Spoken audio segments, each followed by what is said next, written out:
How does somebody decide to become a financial planner?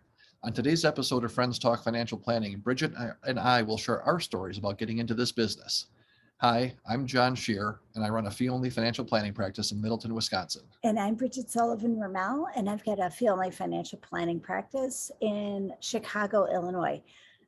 John, before we start, I want to encourage people to hit the subscribe button. It helps YouTube help people find us and helps us grow our channel. So thank you very much for subscribing. That's right. Well, Bridget, I'm so excited to have you here. As you can see, we're both in the same office. Bridget's up visiting in Middleton, so it's great to get a chance to talk.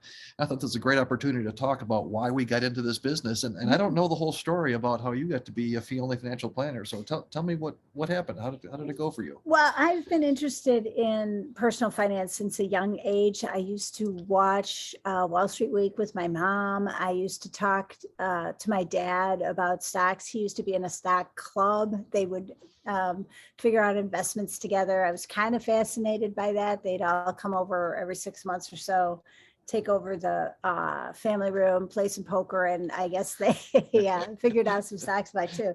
And so I've been interested in it since I was a kid. I remember winning we had a class in economics when I was in high school, and I won the stock picking contest, I just figured out how to leverage things anyway. So it's something I've always been interested in. When I decided to go into business school, I've also been interested in small businesses. And so because it's just like so interesting to me, small businesses, because people put so much into them and they're really creative because people come up with new stuff all the time. I just think that's fascinating. I've just always been fascinated by it. And so when I was in business school, I decided to get an accounting degree and a marketing degree because I felt like I would learn the most about business if I had to both figure out how to sell stuff and how to track all the transactions. And I worked at Starbucks in the early days. Again, that was when it was really it seems crazy now, but at one time that was a small business. And that was very interesting. And I've always struggled though, because some of the businesses that I've worked in, it's all been about money. And of course you want to make money, but I feel like people want, for me anyway, it's important to find some meaning outside of that, it's not just about money. So I've had periods of my life where I haven't worked at all focused on money. And I didn't really like that either. So, that didn't quite hit the spot either. So now I look at it as an and conversation. I'm looking for ways to make money and find great meaning in my life. And career in financial planning actually does that for me. I had a tax practice before this, but that was just like, oh, can I have my own business? And it was like, yeah, I can do a tax practice. This is great. But financial planning practice, you're really helping people figure out how to make their dreams possible. And it can be very meaningful. I love that idea of the financial planner who's not doesn't focus on money. Yeah. Right. Right. Well, money's part of it. Yeah. Oh yeah, absolutely. But it's not for most people. Oh, how do you do your investments? How do you make more money is not necessarily the goal, right? Right. And maybe that could be a new tagline for you: the financial planner that's not focused on money. Right, to be different. Well, I mean, I am really focused on meaning. I want people to find meaningful, happy lives, and money is part of that too. I don't think that saying, okay, I'm just not going to make any money. I think putting them together is the most interesting. We talked earlier about money as a means to an end, but not the end itself, right? That really resonates in that. Well, that's my story. So how about you, great. John? So let's talk about how it all started for you. Yeah, it's funny. I'd not thought back on it until hearing you talk that I've always been interested in money. And I remember I had a little book from the Wall Street Journal that talked about how stocks work. And I thought, boy, that was the coolest thing back in those days. And my degree is actually in education. So I got out of school. My parents are both teachers. And by the time I graduated, I decided I didn't want to be a teacher, but after 4.5 years, I was going to get a degree and get out and do something. And a college roommate of mine, his father-in-law ran an insurance agency in Madison. And he said, boy, you should come out and see, you can sell insurance and sell investments. You can do financial planning. I thought, well, that sounded like a lot of fun.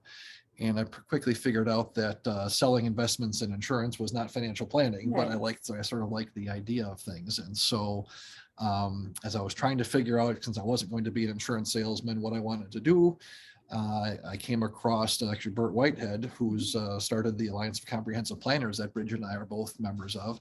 I'd seen his picture on the front page of a trade publication, his cowboy hat. It was on a pier out by his house, and it was, you can do fee-only planning for middle America, they called it, regular people. I didn't know a lot of rich people. And so the idea that I didn't have to sell anything and I could just give people advice and help them, I'm like, oh, that's exactly what I was looking for. And it goes back to us when we bought our first house. I had a friend of mine that helped us to buy the house, and but she made, the more money we spent on the house, the faster we bought, the more quickly she made her money. I thought, well, listen, whatever you need to make, just tell me what it is and be on my side, right? Like that experience of, I want to be on somebody's side and not have them question, oh, geez, why is he saying to buy this insurance or buy that investment, that sort of thing.